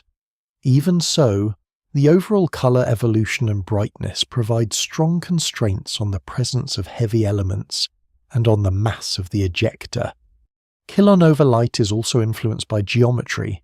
Ejecta are not perfectly spherical. Tidal ejecta concentrate near the orbital plane, while shock ejecta and winds can have broader angular distributions. If the observer's line of sight is closer to the polar direction, bluer components can be more visible because they can escape through lower opacity regions, or because they are less obscured by lanthanide-rich equatorial material. If the line of sight is closer to the equator, the red component can dominate. This orientation dependence echoes the orientation dependence in gravitational wave amplitude and in jet visibility. Together, they create a strong selection effect. The kilonova events that are easiest to characterize are those that are close enough, have enough ejecta, and are viewed from favorable angles. Host galaxy extinction adds a further layer. Dust can redden and dim the optical part of the kilonova, making it appear more infrared-dominated than it intrinsically is. Observers correct for this when possible, by studying the host galaxy's dust indicators and by comparing the transient's colors across wavelengths. The most celebrated kilonova observations provide a direct link between gravitational waves and heavy element synthesis. In those cases, the gravitational wave signal provides masses and distance, while the light provides ejecta properties. Together, they indicate that neutron star mergers eject significant amounts of neutron-rich material and produce R process elements. They also show that the light curve can evolve quickly, changing in brightness and color on timescales of days, consistent with a compact, rapidly expanding source rather than with a supernova driven by a massive star. Even with these successes, uncertainty remains. The detailed yields of specific elements depend on the electron fraction distribution, which depends on neutrino physics, and on remnant lifetime. The opacity depends on the lanthanide fraction, which depends on how neutron-rich each ejector component remains. The thermalization efficiency depends on ejector structure and on the decay pathways in the nuclear network. Observations indicate that kilonovae are consistent with radioactive heating from R-process nuclei, and that their colors and timescales require high opacity heavy element-rich ejector in at least one component. It remains uncertain how broadly the same ejector composition and mass distribution apply across the full population of neutron star mergers, especially when many events may produce faint kilonovae or be too distant for detailed spectral follow-up. A neutron star merger is not only a maker of heavy elements and gravitational waves. In some cases, it is also the engine of a short gamma-ray burst, a brief flash of the highest energy light that is detected from beyond the Milky Way. This flash is not emitted in all directions. It is produced in a narrow outflow that points along a preferred axis, and the visibility of the burst depends strongly on geometry. The same merger can be loud in gravitational waves and quiet in gamma rays, simply because the beam is not aimed toward Earth. The first requirement is an engine that can channel energy into a fast collimated flow. After the merger, the central outcome is either a black hole with a hot disk around it, or a rapidly rotating massive neutron star that persists for some time. In both cases, there is a compact object and a surrounding reservoir of extremely hot matter. The reservoir accretes, meaning it spirals inward under gravity, converting gravitational binding energy into heat and motion. Magnetic fields, already present in the neutron stars and amplified by shear and turbulence during merger, thread the disk and the central region. These fields can tap rotational energy and organize an outflow along the rotation axis, where the density is often lower than in the equatorial plane. A short gamma-ray burst is associated with an outflow that becomes ultra-relativistic, meaning it moves at a speed extremely close to the speed of light and carries a very large Lorentz factor. This is needed because gamma rays are produced efficiently when the emitting region is moving toward the observer at such speeds, allowing photons to escape without being absorbed as readily, and allowing the observed burst to be brief and intense. A slower outflow would produce a different kind of transient and would struggle to generate the same gamma-ray signature. The physics of how the outflow reaches such speeds depends on how clean it is, meaning how little ordinary baryonic matter it carries. If too much baryonic mass is mixed into the jet, the available energy is spent accelerating that mass, and the maximum speed is limited. A successful gamma-ray producing jet must therefore be both powerful and relatively free of heavy material. This is where the merger environment matters. The merger ejects matter dynamically and also produces winds from the disk and, if present, from the remnant neutron star. These outflows fill the region around the central engine with dense material, especially near the equatorial plane. Along the polar directions, the density can be lower, but it is not always empty. If the central engine attempts to launch a jet while the polar region is still heavily loaded with debris, the jet can be choked. A choked jet deposits energy into surrounding matter and may produce a different transient, but it does not produce a classical short gamma-ray burst seen from far away. A jet that is launched later, after some clearing, may have a better chance to escape.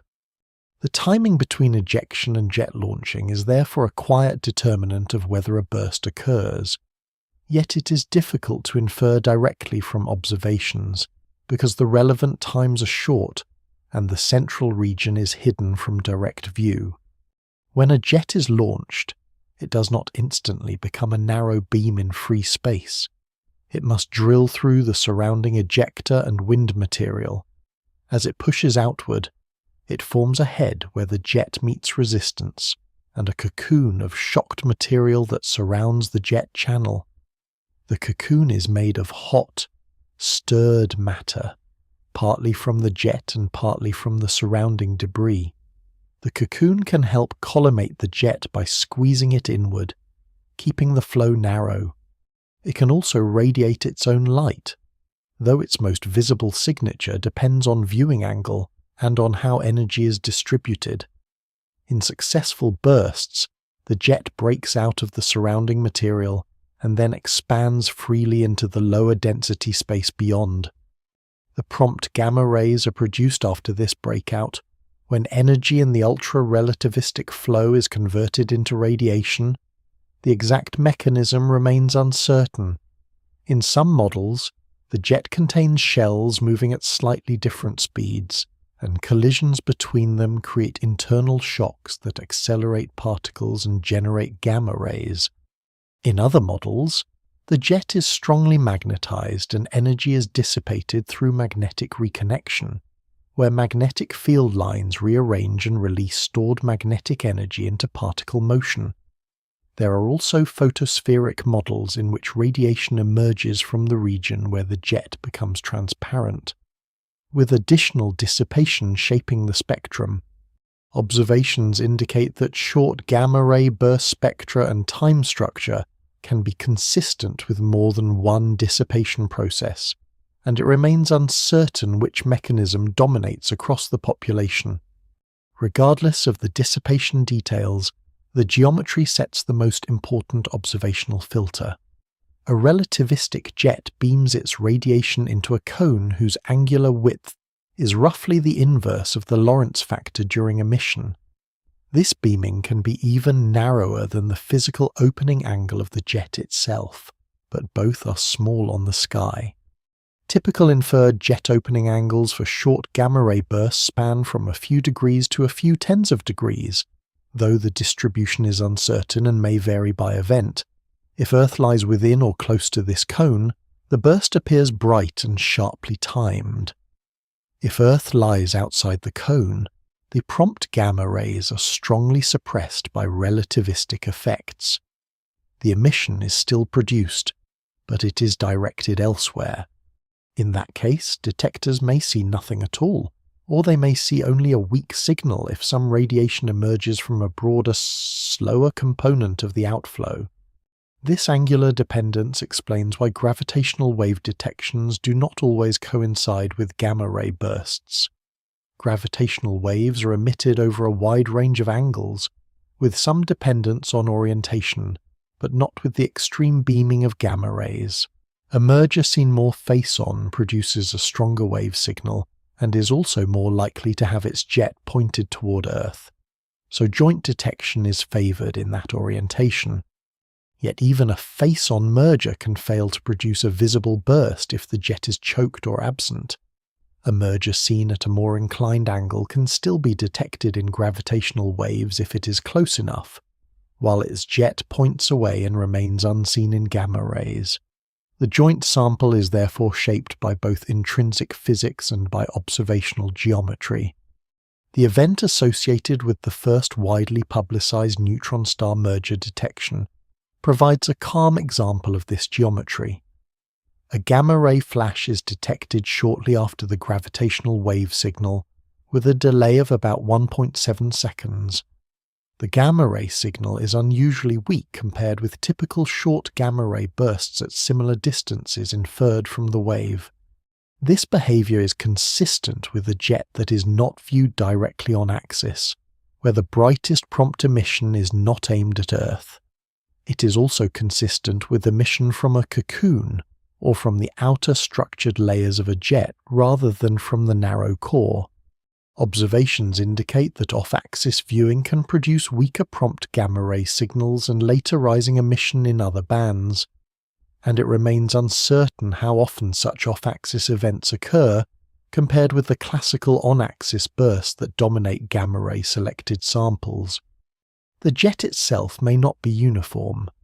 Many models favour a structured jet, where a narrow circus fast core is surrounded by slower, less energetic wings. In such a structure, observers at different angles see different apparent bursts. An on-axis observer sees the bright core. A moderately off-axis observer sees weaker emission from the wings or from scattered light, and may see no prompt burst at all if the viewing angle is too large. A uniform top-hat jet is a simpler idealization with a sharp edge, while a structured jet produces a smoother angular dependence. Observations indicate that some events are better matched by structure than by a sharp-edged beam, and it remains uncertain whether all short gamma-ray burst jets share a common angular structure, or whether a range of structures exists. Even when a prompt burst is detected, it represents only a small fraction of the total energy budget of the merger. The burst duration is short because the central engine is active for a brief time, and because the observed times are compressed by relativistic motion. Short gamma-ray bursts commonly last less than about 2 seconds. Though classification is based on observed duration and spectral hardness and has overlap. The central engine may operate longer in some cases, and variability in the flow can create complex light curves within that brief window. Yet the defining feature remains the same, a narrow, ultra-relativistic outflow that radiates gamma rays for a short time, and that is visible only when geometry allows. Within this region, the merger is understood as a potential gamma-ray event whose visibility is filtered by collimation, baryon loading, and viewing angle. The violence is real, but the signal is selective. Observations indicate that neutron star mergers can launch relativistic jets and produce short gamma-ray bursts, while many mergers produce no visible burst because the jet is absent, choked, or misaligned with Earth. It remains uncertain how the central engine disk properties, magnetic field evolution, and surrounding ejector together set the true fraction of mergers that produce successful, observable gamma-ray bursts. After the prompt flash, when it occurs, the merger continues to reveal itself through slower light. This later emission is called an afterglow because it follows the first high-energy moment, and because it fades as the outflow spreads its energy into the surrounding environment. The afterglow is not powered by radioactive decay inside ejector. It is powered by collision with external matter. A fast outflow runs into gas around the merger site, drives a shock, and converts kinetic energy into heat, magnetic fields, and accelerated particles. Those particles then radiate across a wide range of wavelengths, from radio to X-ray, with the exact balance set by speed, geometry, and the density of the material being struck. The surrounding gas is usually thin. In a galaxy disk it can be denser than in a halo, but even a denser interstellar medium is still extremely sparse compared with laboratory vacuums on Earth. Yet over astronomical distances, even thin gas contains enough mass to decelerate an ultra-relativistic jet. The jet begins by carrying energy in a narrow cone. As it sweeps up external material, its momentum is shared with what it collects. The front slows. The shocked region grows. The jet's sharp beaming begins to soften, and more of its emission can be seen from a wider range of angles.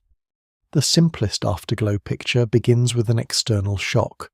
At the leading edge, the jet compresses and heats the surrounding gas. A forward shock moves into the external medium. A reverse shock can also form and move backward into the outflow, though it is often shorter-lived and harder to isolate. In the shocked region, electrons are accelerated to high energies through collisionless processes that remain an active topic in plasma physics. The exact mechanism is not directly visible, but observations indicate that a fraction of electrons reach a broad power law distribution of energies, consistent with acceleration in shocks. Magnetic fields are also present. The surrounding medium has its own weak fields, and the shock can amplify them through turbulence and instabilities.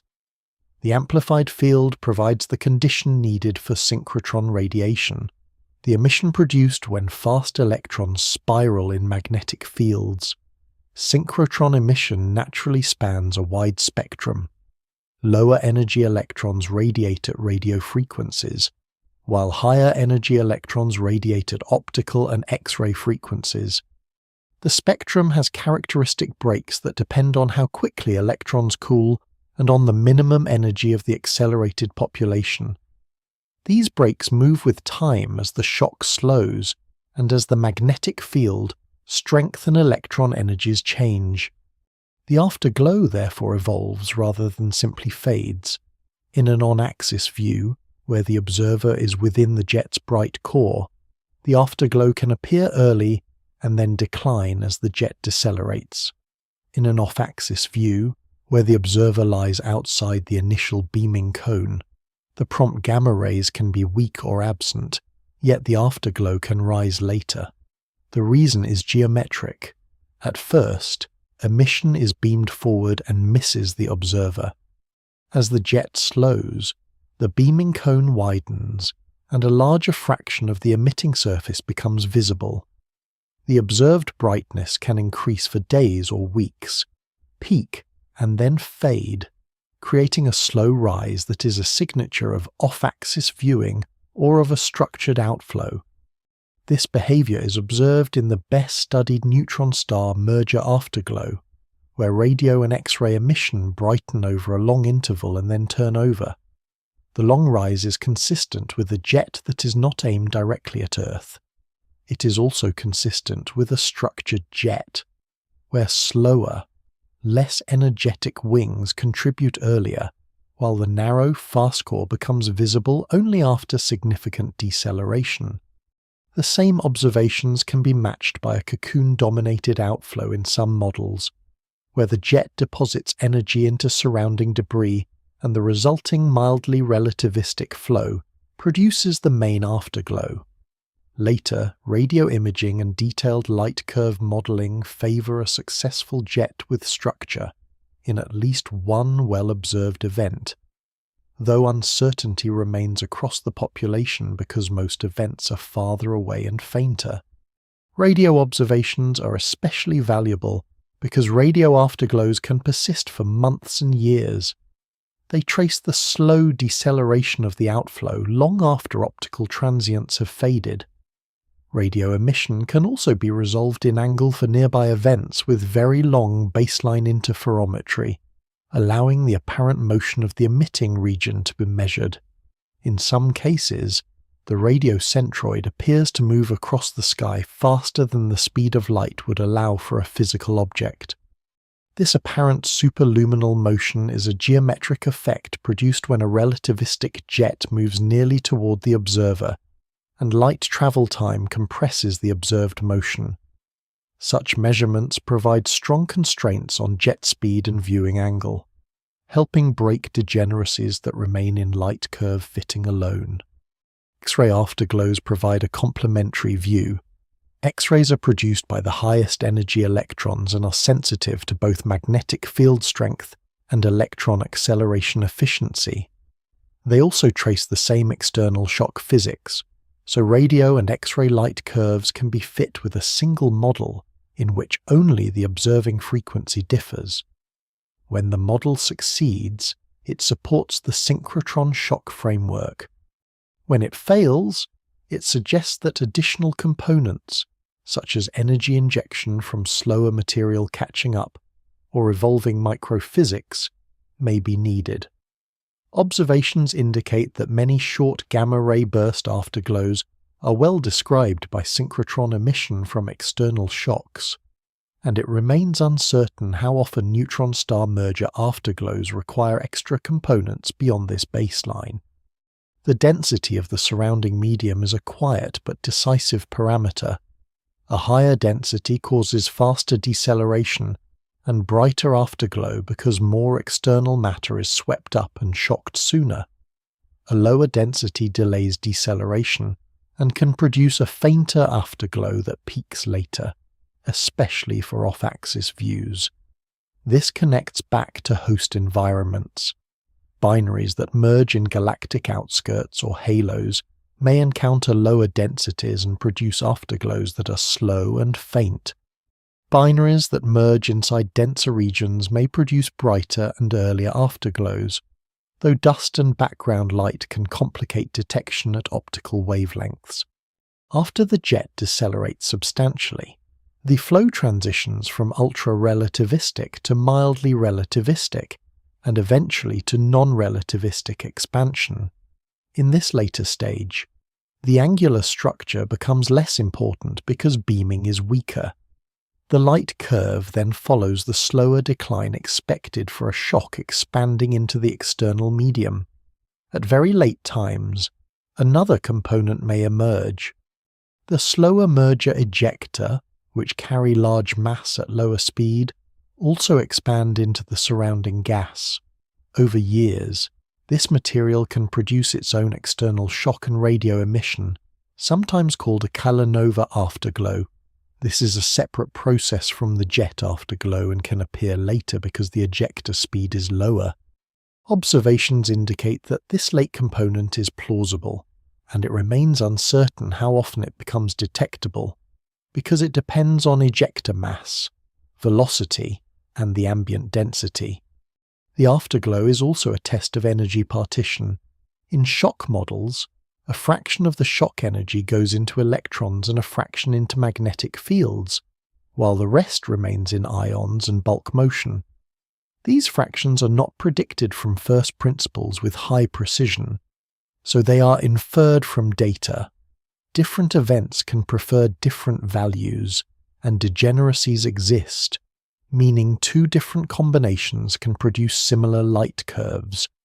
Multi-wavelength coverage helps reduce these degeneracies because the spectrum and its evolving breaks constrain how electron energies and magnetic fields change with time.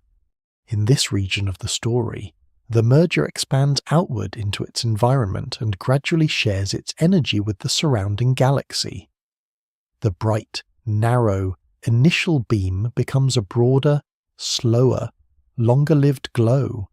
Radio, optical, and X-ray observations become a coherent narrative of deceleration, geometry, and density. Observations indicate that afterglows from neutron star mergers can confirm the presence of relativistic outflows and can constrain viewing angle and jet structure when data are rich enough. It remains uncertain how diverse the afterglow outcomes are across the full population, especially for events in low-density environments or at large distances where only fragments of the multi-wavelength story can be measured. In the wake of the merger, the expanding debris does more than glow. It changes the chemical inventory of the universe in a way that ordinary starlight cannot. The material thrown out from two neutron stars begins as matter that has lived under extreme density, rich in neutrons and poor in free protons. Released into lower pressure, it becomes a fast site for building the heaviest elements. The process is a rapid flood of neutrons into nuclei, followed by a long return towards stability through radioactive decay. The result includes elements that are rare in ordinary stellar fusion, including gold and platinum, created in a place with no lasting structure, only expanding matter cooling into space. The key mechanism is the rapid neutron capture process, often called the R process. Neutron capture is the absorption of a neutron by a nucleus. In many stellar environments, capture is slower than radioactive change, so nuclei step upward gradually near stability. In the R process, capture happens faster than beta decay, the transformation in which a neutron becomes a proton while emitting an electron and an anti-neutrino. Nuclei are driven far from stability into very neutron-rich forms. Later, after free neutrons are depleted and the ejector cool, these nuclei decay back towards stable or long-lived isotopes over hours, days, and longer intervals. A merger supplies the needed conditions: many free neutrons, seed nuclei, and rapid expansion that freezes in products. Early on, a density is high enough that reactions run quickly to heavy masses. In the most neutron-rich parcels, the path can reach nuclei so heavy that fission becomes important, splitting very heavy nuclei into lighter fragments that can capture again. In less neutron-rich parcels, the path reaches heavy elements but produces fewer lanthanides, the group that strongly affects opacity. The mixture of outcomes is controlled by the electron fraction, the number of protons per baryon. Lower electron fraction means more neutrons per seed nucleus and a stronger drive toward the heaviest R-process nuclei. Higher electron fraction means fewer neutrons per seed and a tendency toward lighter R-process products. Neutrinos from the hot central region can raise the electron fraction by converting neutrons to protons, while the fastest tidal ejector can escape with little neutrino exposure and remain extremely neutron-rich. Disk winds and shock-heated components often occupy intermediate regimes. One merger therefore produces a blend of R-process pathways rather than a single uniform yield.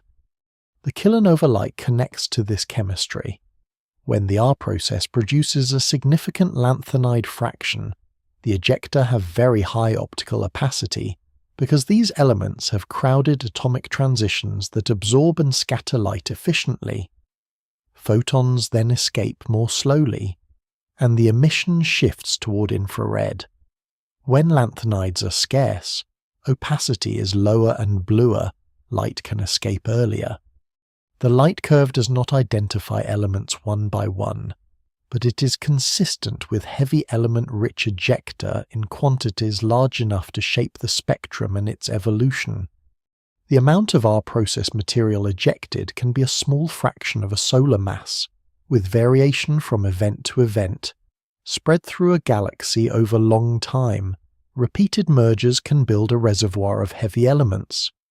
The practical question becomes whether the rate and timing of mergers match the chemical record in stars, and whether the enrichment can begin early enough to appear in the oldest populations. That record is read in old, metal-poor stars, in the Milky Way halo and in small dwarf galaxies. Some show strong enrichment in R-process elements relative to iron, implying early production before many ordinary supernovae raise overall metallicity. A merger can supply such enrichment if some binaries merge on short timescales after formation. Dwarf galaxies are especially sensitive because one prolific event can dominate their R-process inventory, leaving an imprint that later stars inherit.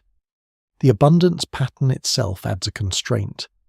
In many R-process enhanced stars, relative abundances near major R-process peaks resemble a common template, suggesting that once conditions are sufficiently neutron-rich, nuclear physics helps produce a robust pattern. Variations appear most strongly in the heaviest actinides, indicating that the most extreme part of the nuclear path is sensitive to conditions such as neutron richness, expansion rate, and neutrino exposure. Uncertainty persists because many R-process nuclei are far from stability and are difficult to study in laboratories. Models therefore combine measured data with theory to run large nuclear networks, and detailed yields can differ between models, especially at the highest masses. Yet the broad conclusion remains stable. Merger ejecta provide conditions where rapid neutron capture is natural, and radioactive decay provides heating consistent with kilonova light curves. The role of mergers is weighed against other possible sites. Core collapse supernovae are common, but producing the heaviest R-process elements in their neutrino-driven outflows appears difficult in many models because the material is not neutron-rich enough. Other rare explosions may contribute in some scenarios, but their rates and yields remain uncertain. Neutron star mergers, by contrast, are directly observed to eject neutron-rich matter and to produce kilonova emission that matches heavy element-rich ejecta, making them a confirmed R-process source even if they are not the only one. Chemical evolution in galaxies then becomes a problem of mixing. Fresh debris enriches a region first, then spreads through turbulence and large-scale gas flows. Mixing takes time, so early stars can show large scatter in R-process abundance depending on whether their birth clouds are enriched. Over longer time, repeated events and mixing raise the mean abundance and reduce scatter. In this way, the merger leaves a durable signature. Gravitational waves and light pass quickly, but the heavy nuclei remain. They condense into dust grains and join the ordinary cycles of interstellar matter. They become part of later stars and planets, and they appear as trace atoms in rocks and in ocean salts on worlds that form long after the event has faded. Observations indicate that neutron star mergers produce R-process elements in significant quantities, and can plausibly account for a major fraction of the heavy element inventory in galaxies. It remains uncertain how the total R-process budget is divided between mergers and other rare sites, and how diversity in merger ejecta shapes the full spread of R-process patterns recorded in stars. At the center of a neutron star merger, the outcome is decided by a brief balance between gravity and support. Two compact stars become one mass of dense matter, and the new object must either find a stable form or collapse. The balance depends on total mass, on how rapidly the remnant rotates, and on how strongly dense matter resists compression. These factors do not vary wildly from event to event, yet small differences can move the remnant from survival to collapse. Support in a neutron star is set mainly by pressure that rises steeply with density. The relation between pressure and density is the equation of state. It is not known precisely because the relevant densities exceed those reached in ordinary laboratories, and because theory allows more than one internal composition. Some models keep neutrons and protons as the main components, with small fractions of other particles. Other models allow additional states at higher density, such as hyperons or deconfined quark matter. These choices change compressibility. A stiffer equation of state yields a larger neutron star and allows a higher maximum mass. A softer one yields a more compact star and lowers the maximum mass. Rotation changes the stability limit. A non-rotating neutron star has one maximum mass. A uniformly rotating neutron star can support more mass because centrifugal support partly offsets gravity. Immediately after merger, rotation is not uniform. The remnant is differentially rotating, with layers spinning at different speeds.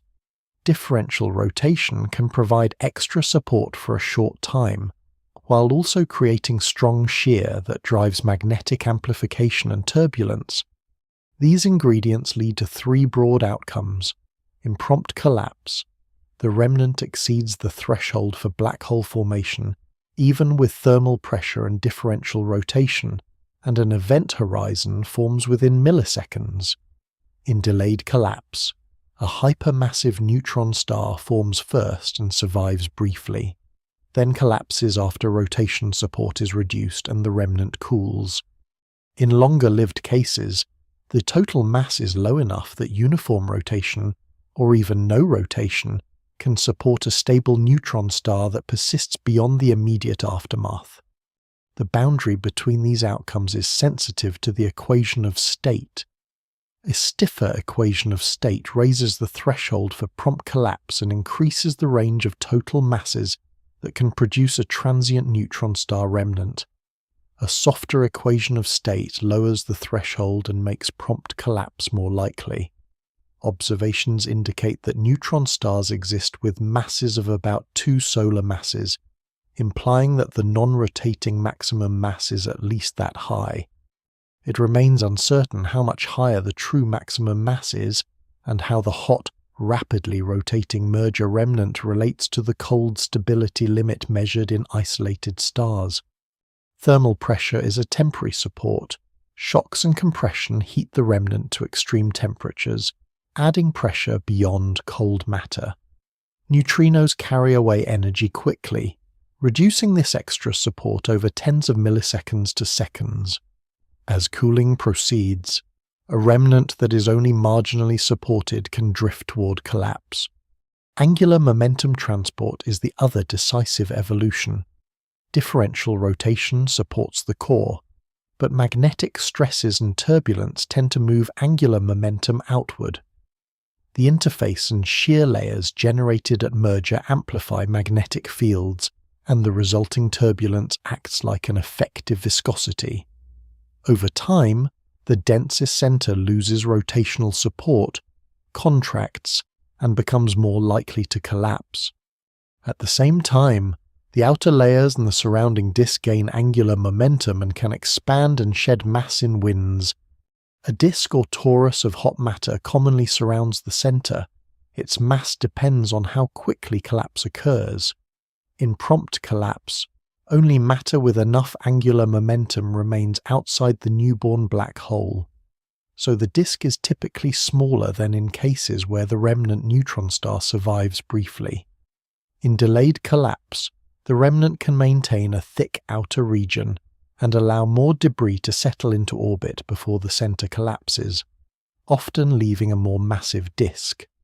This disk evolves through magnetic stresses that drive accretion and through neutrino emission that cools the flow. Outflows from the disk can carry significant mass compared with the initial dynamical ejecta. Their composition depends on how neutron-rich they remain, which is influenced by neutrino irradiation from the disk and from any surviving neutron star. These outflows affect the later kilonova light and the detailed R process yield. Yet the exact masses and compositions remain uncertain because they depend on neutrino transport and magnetic geometry in a regime that is difficult to model fully.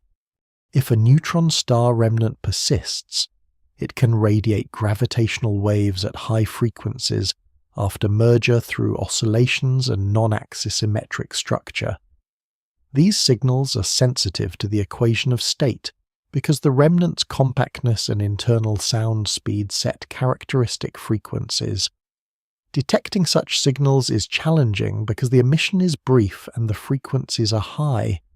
Even without a direct detection, the duration of survival influences neutrino output and wind production, which in turn influences ejecta composition. A longer-lived remnant also changes the magnetic environment. Rapid rotation and strong fields can drive additional winds and inject energy into surrounding ejecta. This energy injection can alter ejecta speeds and temperatures, though it competes with adiabatic expansion that cools the outflow quickly. The strength and duration of such injection depend on how quickly the remnant loses rotational energy and on whether collapse occurs before significant spin-down. Dense matter physics sits at the deepest uncertainty. The equation of state fixes radii, tidal deformability, and collapse thresholds, and it may include phase changes at the highest densities. If a phase transition softens the core, collapse can become more likely at a given total mass, and the post-merger oscillation pattern can change. Observations indicate that current constraints favor neither extremely stiff nor extremely soft behavior, and it remains uncertain whether additional phases of matter appear in the cores of the most massive remnants. In calm terms, the merger ends when the center finds its final form. That form can be a black hole with a hot disk, created promptly or after a brief neutron star phase, or it can be a massive neutron star that persists longer. Each outcome follows from the same limited set of balances between gravity, pressure, and rotation, applied to matter at densities beyond ordinary experience. The universe settles into stillness when viewed across enough time. Galaxies continue their slow separation. Ancient light continues its long travel. Dark energy continues its quiet influence on the larger scales. The questions remain, but they do not hurry. They rest in the background of cosmology like distant lights across a wide dark plain. A cyclic universe remains one of those questions. It carries an old human instinct, the sense that endings may become beginnings and that time may return in larger patterns than ordinary life can see. Modern physics gives that instinct a more careful form. It asks whether expansion could ever reverse, whether contraction could become a bounce, whether one cosmic age could prepare another, or whether the far future of one aeon could pass into the dawn of the next. These ideas are serious enough to be studied, measured, and tested. They are not outside science, yet they remain possibilities rather than conclusions. What the sky presently supports most strongly is simpler and quieter. The universe expands from a hot, dense early state. It leaves behind relic light elements, and the growing web of structure. It now enters an era shaped by accelerated expansion. That story is incomplete in its deepest foundations, but it is strong in its measured outlines. For now, it remains the clearest map. So the question does not close with certainty in either direction. The universe may not cycle. It may not begin again in any ordinary sense. Yet the possibility is not fully gone, because the earliest and deepest layers of reality are still not fully understood. In that uncertainty, cosmology remains open, patient, and attentive. And perhaps that is enough for the night. A vast universe continues outward. Its beginning remains luminous in ancient light. Its future remains long. Its deepest rhythm is still being learned.